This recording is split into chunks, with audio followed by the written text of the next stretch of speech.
नमस्कार, आप देख रहे हैं कैपिटल टीवी का खास शो वॉर ऑफ स्टेट। मैं हूं परवीन शेख। बिहार विधानसभा चुनाव में सभी दल अपनी अपनी ताकत को बटोरने में जुटे हैं, लेकिन प्रशांत किशोर की जनसुराज सभी पार्टियों की ताकत को कमजोर करने मैदान में उतरी है। पीके हर मंच से मोदी, नीतीश से लेकर तेजस्वी, राहुल गांधी सभी को ललकार रहे हैं। वो राजनीतिक दलों के उन नेताओं पर भी डोरे डाल रहे हैं जो जनसुराज की ताकत में इजाफा कर सकते हैं। कांग्रेस के कन्हैया कुमार की तारीफ करके प्रशांत किशोर ने अपनी पार्टी के दरवाजे उनके लिए खोल दिए हैं, तो वही तेजस्वी की पार्टी में भी घात लगाने की तैयारी पीके ने की है, जिससे महागठबंधन काफी डरा हुआ है। इधर एसआईआर को लेकर विपक्षी गठबंधन का विरोध जारी है। विपक्ष ने यह साफ कर दिया कि वो संसद के मॉनसून सत्र में भी एसआईआर को लेकर सवाल उठाने वाली है। तो क्यों पीके की रणनीति से महागठबंधन है बेचैन? क्या संसद में भी गूंजेगा एसआईआर का मुद्दा? इस पर चर्चा के लिए स्टूडियो मौजूद हैं कैपिटल टीवी के editor in chief doctor Manish Kumar और सीनियर जर्नलिस्ट राज सिंह। आप दोनों का बहुत बहुत स्वागत है। धन्यवाद। बिहार विधानसभा चुनावों में जिनकी चर्चा हो रही है वो जनसुराज के संस्थापक यानी चीफ प्रशांत किशोर। इतनी चर्चा क्यों हो रही है उनकी? देखिए, चर्चा मीडिया में हो रही है और मीडिया वालों को वो पैसे देकर के चर्चा करवा रहा है। बात बहुत ही सिंपल मैं बता रहा हूं आपको। ये बिहार का नटवरलाल है, मतलब केजरीवाल। ऐसा कोई व्यक्ति जो ये सोचता हो कि हिंदुस्तान की राजनीति में पैसे के दम पे, मीडिया के प्रभाव से और सिर्फ रणनीति से आप नेता बन जाओगे, तो ये एक बहुत बड़ी भूल है। ये व्यक्ति कल तक पॉलिटिकिंग कर रहा था, चुनाव प्रचार का काम करता था। प्रधानमंत्री मोदी के लिए पहले इसने काम किया जी। फिर महत्वाकांक्षी इतना कि इसने कहा अब हमें राज्यसभा दे दो, अमित शाह ने भगा दिया। फिर ये नीतीश के पास पहुंचे, नीतीश के बाद फिर ये कांग्रेस में गए, कांग्रेस के लिए काम किया। सारे उसको कहते हैं बिहार में, वो कहते हैं कि 70 घाट का पानी पी करके फिर ये वापस इसने अपनी पार्टी बना ली।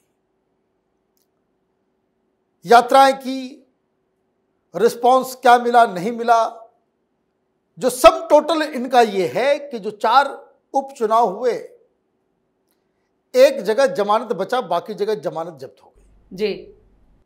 ये हकीकत है और इस हकीकत से रूबरू होना जरूरी है। लेकिन अब चुनाव आए हैं, चुनाव में क्या होगा ये सारा डिपेंड करेगा कि भाई महागठबंधन को नुकसान पहुंचेगा, एनडीए को नुकसान पहुंचेगा, किसे पहुंचेगा। देखिए, ये वहां पे ब्राह्मणों का लीडर बनना चाहता है बहुत ही क्लियर कट तरीके से, लेकिन उम्मीदवार किन किन लोगों को यह खड़ा करता है, यह चुनाव जीतेगा नहीं, ये ध्यान में रख लीजिए। यह वोट कटुआ पार्टी बनेगा और उसका जो पूरा एनालिसिस कि क्या बिहार के चुनाव में इसका कोई इंपैक्ट होने जा रहा है। जैसे आम आदमी पार्टी भी लड़ रही है, वो लड़े 243 सीटों के ऊपर, लेकिन कोई इंपैक्ट नहीं होने वाला। सब जगह जमानत जब्त हो जाएगी इसकी, केजरीवाल की बिहार में। लेकिन प्रशांत किशोर ने 1-2 काम ये किया है कि बहुत सारे इलाकों में उसने कुछ कैंडिडेट खड़े किए। कैंडिडेट का लिस्ट आएगा, जो जानकारी मिल रही है कि उसमें ज्यादातर उन इलाकों में ये मुसलमानों को तरजीह दे रहा है, मतलब मुस्लिम उम्मीदवार उतारेगा। तो मुस्लिम उम्मीदवार अगर उतरता है तो जीतेगा तो नहीं, मुसलमान कोई प्रशांत किशोर को वोट थोड़ी करने जा रहा। लेकिन अगर इसने बहुत ज्यादा वोट पाने की कोशिश में जो नुकसान भी पहुंचाएगा, तो वो उन सीटों पे ही जहां कम से कम ये 5000 से ऊपर वोट लेकर के आए, 5000 10,000 वोट कहीं लेकर के आ जाए, तो वहां ये चुनाव जीतेगा तो नहीं, लेकिन किसी न किसी को हरा देगा। तो एग्जैक्ट इंपैक्ट कितना होने वाला है, ये तो प्रशांत किशोर का जब टिकट की घोषणा हो जाए कि इस कंस्टिट्यूंसी में फला आदमी, इस कंस्टिट्यूंसी वो डॉक्टर, इंजीनियर वो अलग दुनिया में रह रहा है। बिहार की राजनीति अलग तरीके से चलती है। ये प्रोफेसर, डॉक्टर, इंजीनियर को खड़ा करके आप कौन सा तीर मारोगे, वो तो एक बार लिस्ट आ जाए तब समझ में आएगा। लेकिन जो हवा दिल्ली के अंदर में है, बड़े बड़े मीडिया वाले जाते हैं, उसका इंटरव्यू करते हैं, सब पैसे के ऊपर, सब प्रायोजित मीडिया में। और खास करके मुझे बोलने में कोई ये नहीं है कि बिहार के अंदर में कुछ बाकायदा अपर कास्ट इस तरह के पत्रकार हैं जो उसको हवा देने में जुटे हुए हैं। मुझे तो समझ में आया कि बहुत सारे पत्रकार भी लाइन में लगे हुए हैं कि भाई हमको भी टिकट दे दो। उनको भी लग रहा है कि केजरीवाल की तरह ऐसा हो जाएगा। तो ये बिहार में रिपीट नहीं होगा। बिहार की जनता को इस तरह की पॉलिटिकल डिस्पेंसेशन से बचने की आवश्यकता है। भाई आप आरजेडी है, जो है, नहीं है, सही है, गलत है, हमें मालूम है। बीजेपी, कांग्रेस, जेडीयू, ये हमें मालूम है। प्रशांत किशोर क्या है ये किसी को मालूम ही नहीं है, और इसलिए खतरा ज्यादा है। बिल्कुल। तो प्रशांत किशोर को लेकर खतरा ज्यादा है, लेकिन जमीन पर उनकी पकड़ नहीं है। लेकिन कन्हैया कुमार को लेकर जो उनका बयान आया है उसकी भी खूब चर्चा हो रही है। वो क्या है? देखिए, कन्हैया कुमार पे तो हम लोग बाद में आएंगे। पहले आप समझिए कि प्रशांत किशोर बिहार में इस बार क्या कर रहे हैं, उनकी मंशा क्या है जी। वो जिस तरह से बात कर रहे हैं उससे बड़ा स्पष्ट है कि आदमी बहुत ही शातिर है। ये तो बड़ा स्पष्ट है, क्योंकि आइडियोलॉजी के लेवल पे कई इंटरव्यूज में प्रशांत किशोर ने ये कहा कि हमारी आइडियोलॉजी वही है जो आज़ादी से पहले कांग्रेस की हुआ करती थी। जब उनसे ये सवाल किया गया कि मनीष कश्यप जैसे लोगों को, जिनके ऊपर ये आरोप है कि फर्जी वीडियो बनाया उसने और जेल भी गया, तो ऐसे लोगों को आप साथ में क्यों लाए, तो उसने कहा कि देखिए, हमारे पास जैसे वो गंगा नदी होती है ना, वहाँ से निकलती है तो बहुत सारे छोटे छोटे नदी नाले भी उसमें मिल जाते हैं, लेकिन उससे गंगा की पवित्रता कम नहीं होती है। तो वैसे ही हर कोई हमारे साथ जुड़ रहा है। सवाल ये है, वो कहते हैं हम गांधीयन फिलॉसफी को फॉलो करते हैं और सेकुलरिज्म हमारा सबसे बड़ा प्लैंक है, जैसे गांधीयन फिलॉसफी का होता है। अब सवाल ये है कि अगर ये आदमी आइडियोलॉजी के लेवल पे इतना रिजिड रहा है, तो फिर यही आदमी नरेंद्र मोदी के साथ कैसे काम कर रहा था? 2014 में नरेंद्र मोदी की कम्युनिकेशन जो स्ट्रैटेजी थी, उसमें प्रशांत किशोर का एक बड़ा रोल था, ये हर कोई जानता है। तो अगर आपकी आइडियोलॉजी के प्रति इतनी कमिटमेंट थी, तो फिर आप नरेंद्र मोदी के साथ काम नहीं करते। उसके बाद आप अलग अलग लीडर्स के साथ काम नहीं कर, आपने किसके साथ काम नहीं किया? जिस लालू यादव को, नीतीश कुमार को आज आप गाली दे रहे हैं, आप उनके लिए काम कर चुके हैं, अखिलेश के लिए काम कर चुके हैं, पंजाब में काम कर चुके हैं। तो ये बड़ा स्पष्ट है कि आदमी बहुत शातिर है, महत्वाकांक्षी है। और देखिए, अभी तक ये पर्दे के पीछे था, और जब हम लोग देखते हैं तो एक चीज़ तो है, इसमें ओरेटरी है, बोल सकता है, ये बोलने में माहिर आदमी है। तो इसके मन में था कि भाई हम दूसरों को जो हेल्प कर रहे हैं, हम भी सामने आके बोल सकते हैं। तो ये तो इसकी महत्वाकांक्षा है, लेकिन उसके लिए जो स्ट्रैटेजी प्रशांत किशोर अपना रहे हैं वो बिहार में सफल नहीं होगी। पहली बात तो आप ये समझिए। दूसरी चीज़ ये है कि ये जो सोशल कॉम्बिनेशन बनाने की कोशिश कर रहे हैं, इन्होंने कहा गांधीयन फिलॉसफी, तो देखिए इनका वोट बैंक वही है जो आरजेडी का और कांग्रेस का वोट बैंक है।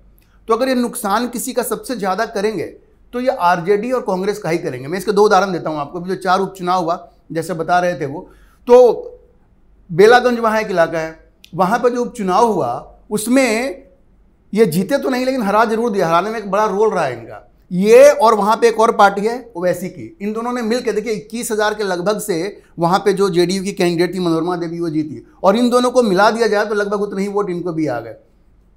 तो ये मुस्लिम वोट जो है ना, उसमें ये सेंध लगाएंगे, और ये खुल के कह भी रहे हैं। तो आप समझिए कि प्रशांत किशोर का निशाना जो है मुस्लिम वोटों पर होगा, और उसका सबसे ज़्यादा नुकसान जो है वो राजद को ही होने वाला है। ये बात भी है कि चूंकि वो खुद अपर कास्ट से आते हैं, जिन जगहों पे, और इनका निशाना चूंकि जदयू पे है, जिन जगहों पे जदयू के कैंडिडेट अपर कास्ट नहीं होंगे, अगर वो ब्राह्मण या भूमिहार हुए, तो वहाँ भी संभावना है कि थोड़ा बहुत ये वोट काटेंगे। लेकिन ये बिल्कुल सही है कि जीतने की स्थिति में नहीं है, ये हराने का काम करेंगे, ये हराने का काम करेंगे। लेकिन आप इनकी पूरी कोशिश ये है कि चूंकि नीतीश कुमार एक तरह से अब कहते हैं नेपथ्य में जा रहे हैं, तो वहाँ पे एक पॉलिटिकल फोर्स के रूप में ये उभरे। इसलिए आप देखेंगे जबरदस्त निशाना लगा रहे हैं नीतीश कुमार पर ये, और ये अपना एक वोट बैंक उस तरह से बना रहे हैं। नीतीश कुमार का जो वोट बैंक है अति पिछड़ा का, वो साथ में मुसलमान जो हैं थोड़े बहुत अपर कास्ट हो गए, वहाँ पे अपने आप को फोर्स बनाने की कोशिश कर रहे हैं। लेकिन आज की तारीख में ग्राउंड पे उनका वो सपोर्ट नहीं है।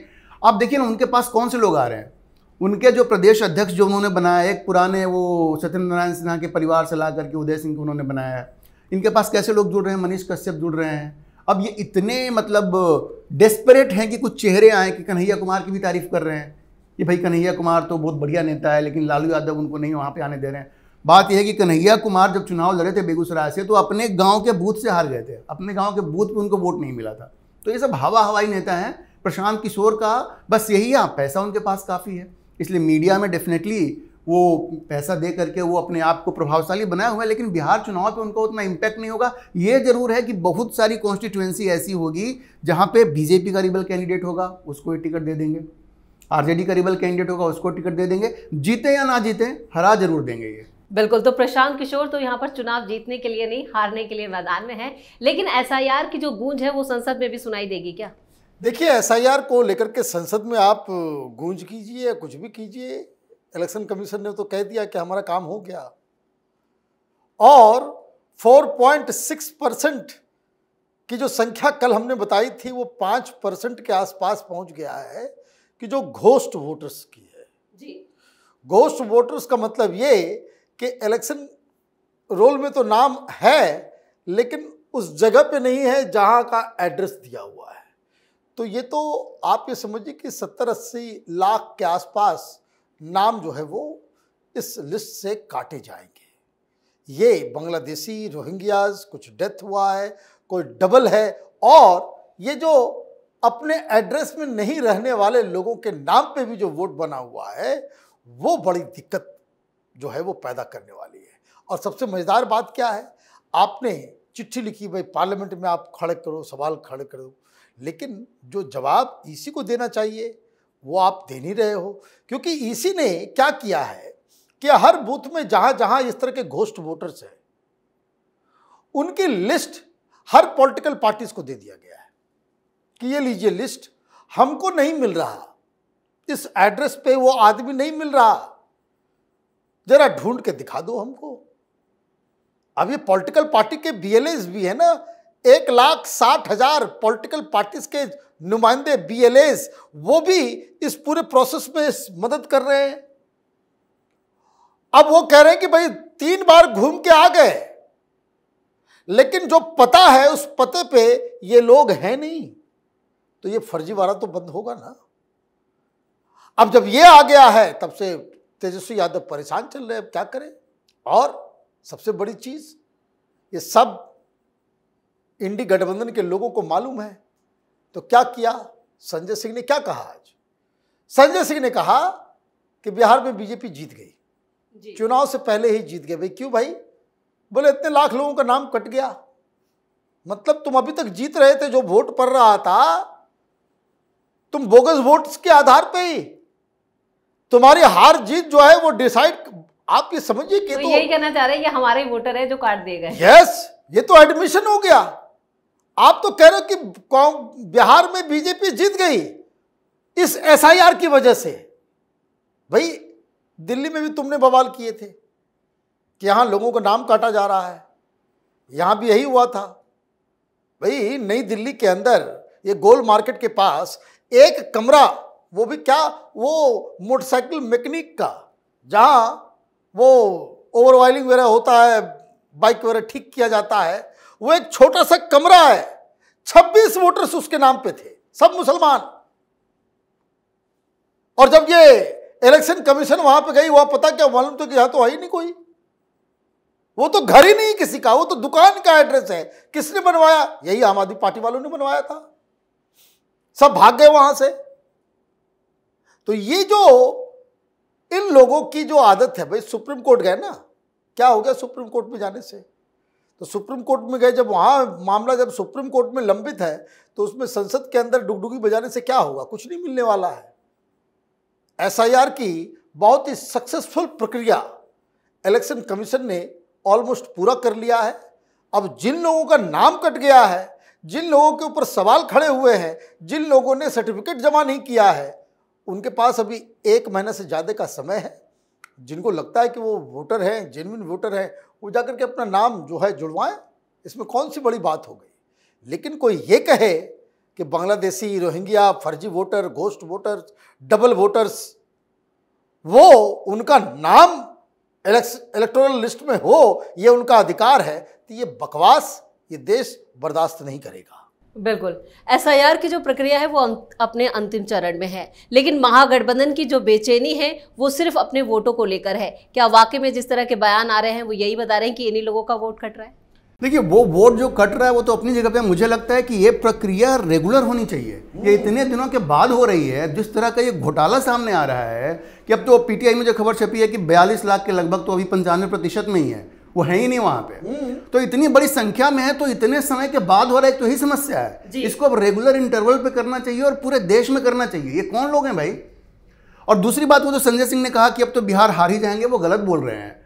उनकी हार और बुरी होगी भाई। इन्हीं के रहते हुए तो लोकसभा में एनडीए जीती ना, इनके रहते हुए जीती। अब ये नहीं रहेंगे तो जीत और जबरदस्त होगी और ज्यादा सीटों पर ये होगी। तो ये देखिए, जो अब 95% काम तो पूरा हो गया है और ये सब कुछ सामने निकल के आ भी गया है। और जाहिर है जिसको सबसे ज्यादा मिर्ची लग रही है वो आप समझ लीजिए सारे बोगस वोट्स हैं, इनके नाम पे उनके पड़ते हैं। सीमांचल के इलाके में आपने देखा ये सारे लोग हैं ही नहीं, उससे ज्यादा वहां पे अब डॉट्स को आप कनेक्ट कीजिए ना, इतने ज्यादा वोटर्स हैं। और वहाँ पे सीमांचल के जो 4-5 वो जिले हैं, वहाँ पे जितने लोग हैं उससे ज़्यादा वहाँ पे आधार कार्ड इशू किया हुआ है। तो सब अगर डॉट्स को आप कनेक्ट करेंगे तो आपको समझ में आ जाएगा कि सब कुछ क्या हो रहा है। तो इसकी वजह से ये जो लोग हैं महागठबंधन वाले, वो इसीलिए परेशान हैं कि उनकी बोगस वोटिंग में, अच्छा आपने देखा होगा कई बार विजुअल्स भी आए हैं कि छोटी छोटी बच्चियों को उनसे वोटिंग करवाया जा रहा है। किनके नाम पर करवाया जा रहा है? ये तो मैं विटनेस हूँ इसका। मैं तो विटनेस हूँ। मुस्लिम मोहल्लों में जो है वो छोटे छोटे बच्चे पिछले बार के विधानसभा के चुनाव में, हाँ, और बड़ा बवाल हो गया था। हम लोगों ने रिपोर्टिंग की तो वो पत्थर चलाने शुरू कर दिए थे। तो अब वही नहीं हो पाए। ये तो बिल्कुल, तो हम आंखों देखी, वो तो कैमरे पे है हमारे। तो इसी तरह का ये लोग जो काम करते हैं, जो घोटाला करते हैं, अब ये सब नहीं हो पाएगा और इसलिए इनको ज्यादा मिर्ची लग रही है। और देखिए, विधानसभा चुनाव में 5000 वोट भी बड़ा मायने रखता है। 5000 से 10,000 से ही तो हार जीत होती है ज़्यादातर जगह। तो ये जो छोटे मोटे ये इन बच्चियों को और ऐसे लोगों को खड़ा करके वोटिंग करवा देते हैं, तो इनको सबसे ज़्यादा तकलीफ इसीलिए हो रही है कि ये चीज़ें अब ये लोग नहीं कर पाएंगे। इसलिए ये एसआईआर, जैसा मैंने कहा, तो रेगुलर होना चाहिए और ऐसे लोगों को पूरी तरह से बेनकाब करना चाहिए। ये सुप्रीम कोर्ट में ये जाएंगे, सुप्रीम कोर्ट से इनको डांट भी पड़ेगी। जिस तरह से जितना स्मूथली ये सब कुछ हुआ है, इसको हर कोई अप्रिशिएट करेगा, पूरा देश अप्रिशिएट करेगा। चलिए, इस तमाम जानकारी के लिए और सटीक विश्लेषण के लिए आप दोनों का बहुत बहुत धन्यवाद। धन्यवाद। जनसुराज पार्टी के प्रमुख प्रशांत किशोर बिहार में मुफ्त बिजली, चुनाव आयोग के स्पेशल रिवीजन जैसे मुद्दों पर खुलकर अपनी बात भी रख रहे हैं। इसके साथ ही वो उन नेताओं पर नजरें रख रहे हैं जो उनकी पार्टी की ताकत में इजाफा कर सकती है। इसलिए उनकी नजर महागठबंधन के कई नेताओं पर भी है। वहीं एसआईआर को लेकर अभी विरोध रुकने वाला नहीं है। संसद में भी इसकी गूंज सुनाई जरूर देगी, लेकिन एसआईआर की कामयाबी से महागठबंधन के समीकरण जरूर बिगड़ गए हैं। इस खास शो में इतना ही। वीडियो कैसा लगा कमेंट करके अपनी राय जरूर दें। वीडियो को लाइक करें, शेयर करें और कैपिटल टीवी को सब्सक्राइब जरूर करें। धन्यवाद।